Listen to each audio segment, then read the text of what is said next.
हम मानक विचलन या स्टैंडर्ड डेविएशन पढ़ रहे थे और उसमें हमने स्टैंडर्ड डेविएशन किस प्रकार से इंडिविजुअल सीरीज़ में और डिस्क्रीट सीरीज़ में निकालते हैं उसके बारे में बात की थी। आज जो है हम ये जो कंटिन्यूस सीरीज़ में जो मानक विचलन की गणना करते हैं, कैलकुलेशन करते हैं, उसके बारे में बात करेंगे। सतत सारणी में या कंटिन्यूस सीरीज़ में मानक विचलन किस प्रकार से निकाला जाता है। इसको हम दोनों मेथड जो हमने पहले पढ़े उन दोनों मेथड्स के द्वारा निकाल सकते हैं। जो हमने दो मेथड्स यहाँ पे बात की थी, एक डायरेक्ट मेथड और एक शॉर्टकट मेथड, वो दोनों मेथड हम इम्प्लीमेंट करके इसको निकाल सकते हैं। और इसके अलावा जो एक और तीसरा मेथड है वो है स्टेप डेविएशन मेथड। ये मैं आपको बता चुकी हूँ कि हम 3 मेथड से यहाँ पे स्टैंडर्ड डेविएशन जो है वो निकाल सकते हैं कंटिन्यूस सीरीज़ में। इनमें से कोई सा भी आप मेथड यूज़ कीजिए, एक ही बात है। हम यहाँ पे स्टेप डेविएशन मेथड जो है वो और देख लेते हैं, जो कि सबसे ज़्यादा कंटिन्यूस सीरीज़ में स्टैंडर्ड डेविएशन की गणना करने के लिए काम में लिया जाता है। इसके अकॉर्डिंग द स्टैंडर्ड डेविएशन और the sigma is equals to summation F D square by N minus summation F T by N का whole square into I and under root of all that into I. ये इसका formula है। तो इसमें क्या है कि एक तो आई यहाँ पर अभी तक हम नहीं देख रहे थे, तो आई जो है वो क्लास इंटरवल है, कॉमन जो भी वो क्लास है उसका जो भी आप कंटिन्यूस सीरीज यूज़ कर रहे हैं उसका जो क्लास इंटरवल है दैट इज़ आई। और डी जो है यहाँ पे वो x माइनस ए बाय आई है, डिवाइडेड बाय आई। अभी तक हम डी जो पढ़ रहे थे वो x माइनस ए पढ़ रहे थे, मतलब any variable minus assume mean is D. अब जो यहाँ पर स्टेप डेविएशन मेथड में जो डी है वो x minus A by I divided by I which is class interval, जैसा मैंने अभी आपको कहा। And N is again the total number of frequency and A is assumed mean as it is, जैसा इससे पहले वाले फॉर्मूला में भी था। तो इस प्रकार से हम स्टेप डेविएशन मेथड के द्वारा जो है ये फॉर्मूला अप्लाई करके कंटिन्यूस सीरीज़ में स्टैंडर्ड डेविएशन का कैलकुलेशन करते हैं। और यहाँ एक एग्जांपल जो है वो आपके सामने है। ये देखिए आप, ये एक सतत सारणी का एग्जांपल है, कंटिन्यूस सीरीज़ है। 10 से 20, 20 से 30, 30 से 40, 40 से 50, 50 से 60, 60 से 70 और 70 से 80। ये IQ लेवल है और इनके सामने इसकी कॉरस्पॉन्डिंग नंबर ऑफ स्टूडेंट्स या फ्रीक्वेंसी है 10 से 20 5, 20 से 30 12 एंड 15 20 10 4 और 2 एंड सो ऑन। इस तरह से इसकी जो है कॉरस्पॉन्डिंग फ्रीक्वेंसी लिखी हुई है। हम यहाँ पर जो है मेथड स्टेप डेविएशन वाला नहीं लगा के नॉर्मल जो हम शॉर्टकट मेथड यूज़ करते हैं वही यहाँ पे अप्लाई कर रहे हैं।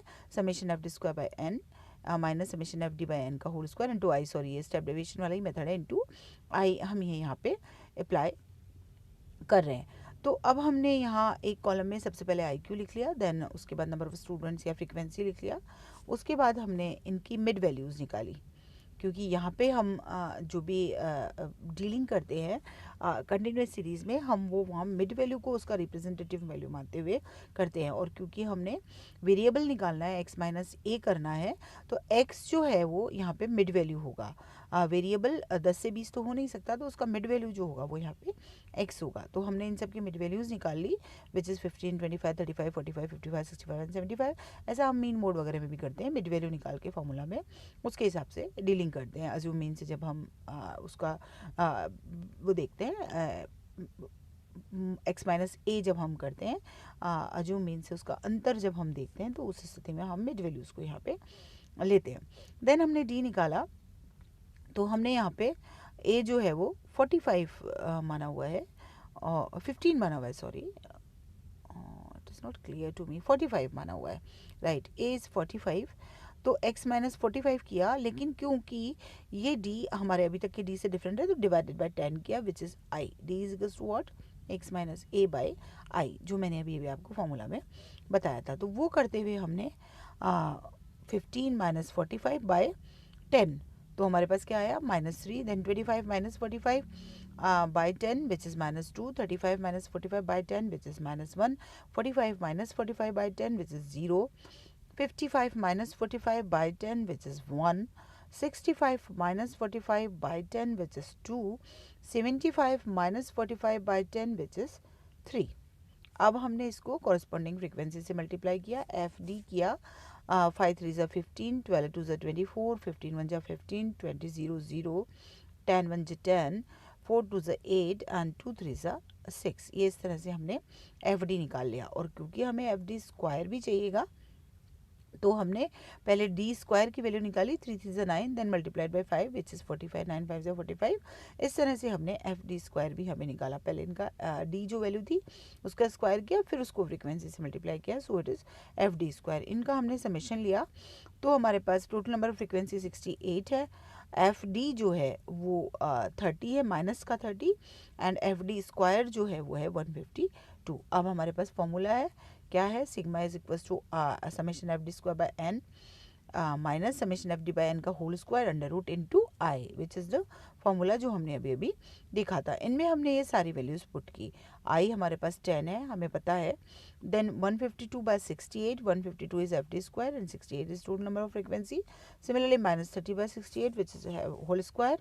और फिर उसके बाद हमने इसको सॉल्व किया। 4 माइनस माइनस 0.12, हमने माइनस माइनस इज प्लस, तो 4.12 हो गया। 4.12 का अंडर रूट लिया विच इज़ 2.029। तो यहाँ पे जो हमारा स्टैंडर्ड डेविएशन आया वो क्या आया, 2.029। ये हमने यहाँ पे देखा स्टैंडर्ड डेविएशन की वैल्यू। तो इस प्रकार से हम कंटिन्यूस सीरीज में स्टैंडर्ड डेविएशन की काउंटिंग तीनों मेथड से कर सकते हैं, शॉर्टकट मेथड से, डायरेक्ट मेथड से, and this is step deviation method. It is more complicated then both of them, इसलिए मैंने आपको यहाँ पे स्टेप डेविएशन मेथड समझाया है। अब हम बात करें मेरिट्स और डीमेरिट्स की। हमने स्टैंडर्ड डेविएशन को कर तो लिया, लेकिन इसके क्या फ़ायदे, इसमें कितने अच्छाइयाँ हैं और क्या इसकी बुराइयाँ हैं, उसके बारे में हम बात करें। तो इसके मेरिट्स की बात करें तो ये बहुत अच्छे से एक्सप्लेन्ड है और साइंटिफिक मेजर है डिस्पर्सन का, बहुत अच्छा मेथड है। इससे स्क्वीनेस और कोरिलेशन वगैरह आगे जो बहुत सारी चीज़ें जो स्टैटिस्टिकल इन्वेस्टिगेशन में आगे जो इम्पॉर्टेंट है, जो कि हमारे सिलेबस में नहीं है लेकिन स्टैटिस्टिकल एनालिसिस में एक इम्पॉर्टेंट रोल उनका है, उनको निकालने में, उनको कैलकुलेट करने में स्टैंडर्ड डेविएशन का अच्छा योगदान है। और इसमें सीरीज़ के सारे ही आइटम्स जो हैं वो कंसिडर किए जा सकते हैं। और एक फ़ायदा ये हो जाता है कि डेविएशन को जो हम स्क्वायर करते हैं तो वो पॉजिटिव हो जाता है, और अलजेब्रिक साइन की जो प्रॉब्लम होती है वो इससे निकल जाती है, मतलब मैथमेटिक्स कहना चाहिए, थोड़ी सी इजी हो जाती है। मीन डेविएशन में ये इस तरह से नहीं हो पाता, तो स्टैंडर्ड डेविएशन उससे थोड़ा सा बेटर हो जाता है, क्योंकि ये माइनस प्लस को छोड़ देता है, तो इस तरह से ज़्यादा विश्वसनीय हो जाता है। और ये मानक विचलन और समानांतर माध्य पर आधारित है, सारे अवलोकनों पर आधारित है, so it is important for us. अब हम बात करें इसके डीमेरिट्स की, तो एक तो ये एक्सट्रीम वैल्यू से जो है बहुत जल्दी प्रभावित हो जाता है, एक्सट्रीम वैल्यू का इस पर काफ़ी प्रभाव पड़ता है। दूसरी चीज़, इट इज़ टोटली डिपेंडेंस और अर्थमेटिक मीन, ये केवल और केवल माध्य पे डिपेंडेंट है। और तीसरी चीज़, इसकी कैलकुलेशन रेंज और जो है QD उसके कंपैरिजन में थोड़ी सी टफ है, और एक्सट्रीम आइटम्स की बहुत इंपॉर्टेंस है, जैसे मैंने आपको कहा। तो ये इसकी कुछ जो है थोड़ा लंबा इसका मतलब इसका परिकलन करना, इसका कैलकुलेशन करना थोड़ा लंबा होता है, थोड़ा कॉम्प्लिकेटेड होता है, थोड़ा टाइम लेता है। तो ये सब जो है इसके थोड़े से लॉसेस हैं, थोड़ी सी इसकी कमियां हैं।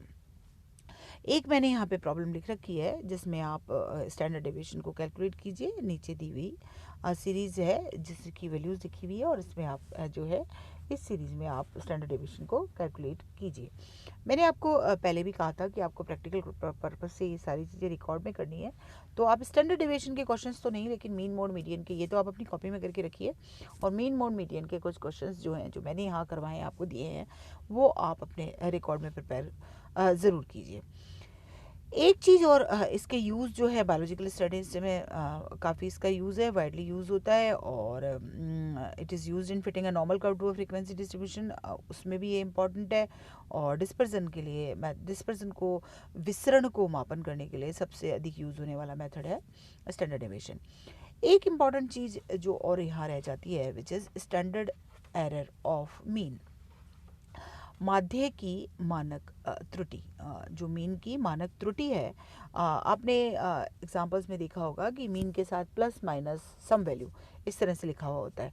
वो जो प्लस माइनस वैल्यू लिखी हुई होती है वो स्टैंडर्ड एरर ऑफ मीन है। तो वो भी हमें कैलकुलेट करना आना चाहिए, क्योंकि ये मान्य कितना विश्वसनीय है किसी भी प्रतिदर्श का, इसको देखने के लिए उसको डेविएशन जो है वो ज़रूर देखना पड़ता है। तो उसकी जांच के लिए ये स्टैंडर्ड ऑफ मीन या मानक त्रुटि माध्य की उसको हम ज़रूर जो है काम में लेते हैं। इसको हम ये सिग्मा एक्स बार से भी लिखते हैं, और कहीं कहीं पे आपको एस ई एम के रूप में भी लिखी हुई मिलेगी ये S E and small M, which is standard error of mean, माध्य की मानक त्रुटि। इसका जो ये डेविएशन है डिस्ट्रीब्यूशन सैंपल मीन का, और इसका जो फॉर्मूला है वो है जैसे इसमें सिग्मा एक्स बार लिखा हुआ है, तो sigma X bar is equal to sigma by under root N. यहाँ पे सिग्मा क्या है, स्टैंडर्ड अभी जो हमने बात किया स्टैंडर्ड डेविएशन है, और एन क्या है, यहाँ पे टोटल नंबर ऑफ फ्रीक्वेंसी है, प्रतिदर्शकों की संख्या है, टोटल नंबर ऑफ आइटम है। तो आप जब स्टैंडर्ड डेविएशन में अंडर रूट टोटल सैंपल का भाग देते हैं, तो जो वैल्यू हमारे पास आती है वो है मानक त्रुटि या स्टैंडर्ड एरर ऑफ मीन। तो आप कोई भी जो भी सम करें उसमें साथ के साथ आप एक दो सम्स में स्टैंडर्ड एरर ऑफ मीन भी निकाल लीजिए, इसकी भी आप साथ में प्रैक्टिस कर लीजिए। जब आप स्टैंडर्ड डेविएशन निकाल लेते हैं तो उसको फिर आपको अंडर रूट बाय एन करना है, divided by under root by N, तो आपका स्टैंडर्ड एरर ऑफ मीन आ जाएगा। So this is sufficient for today. आज हमने ये स्टैंडर्ड डेविएशन का चैप्टर जो है वो ख़त्म कर लिया है। नेक्स्ट क्लास में हम जो भी नेक्स्ट हमारा बचा हुआ है टी टेस्ट वाला, वो चैप्टर करेंगे। Thank you.